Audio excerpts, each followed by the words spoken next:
it's Lori again, and tonight we are going to learn how to make gluten-free cornbread. I made some delicious beans. We're going to have a green salad to go with it. It's going to be awesome. For my big family, I usually double the recipe.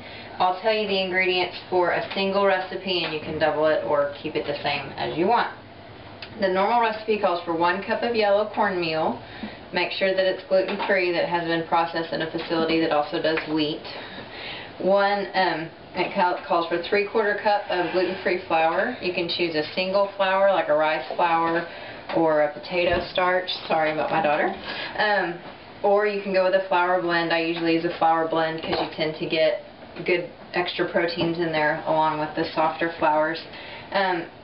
You do a 1/4 cup of almond meal, and if you don't have that, you can always just do a cup of the gluten-free flour. That works fine as well. The almond meal I like to add, it just gives a little extra flavor. You do a teaspoon of salt, 4 teaspoons of baking powder, a 1/4 cup of sugar. Yes, I like it sweet. 1 beaten egg, a cup of milk, and 2 tablespoons of melted shortening. So what we're going to get to today is this gluten-free cornbread, and I already have some of the flour in the cornmeal in my basket here.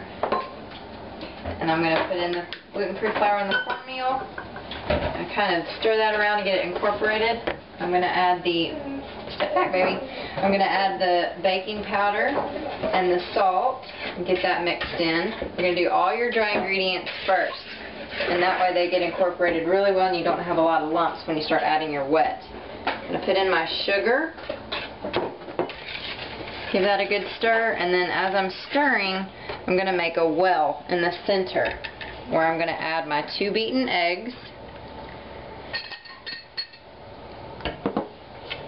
my melted shortening, which I'm going to start stirring the eggs and so that it gets tempered in. You don't want to curdle your eggs.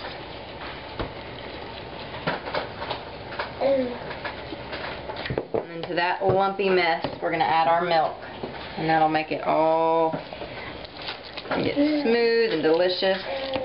Now with any gluten-free product, you want to mix just until you get the lumps out, because if you mix too much, it's going to be tough as nails.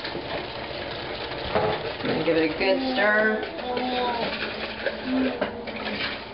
Make sure you're scraping down the sides and getting the bottom. What do you think, Annabelle? Good. Looking good? Yeah, it's good to eat. Are you ready? It's good to eat. Are you ready to put it in our cast iron skillet? Yeah. My favorite thing to cook a gluten-free cornbread in is an old school cast iron skillet. I've greased it with a little bit of vegetable shortening. You can use butter, whatever you want. I find the shortening works really well. And remember, I've doubled this recipe, so it's going to look more full than if you just use a single recipe. If you don't have a cast iron skillet, you can use a little 8x8 casserole dish. You're going to preheat your oven to 350 and then cook it for about 20 to 30 minutes until it's golden brown on top. And a knife. Oh, you're looking at my 1974 oven. It's awesome. Nice and never clean and squeaky back here in my cooking cave, as I call it. I will show you in a minute what it looks like when it comes out, and then we'll have a delicious dinner. And that's what it looks like when it comes out of the oven. Delicious and hearty. Makes a good side to a perfect meal.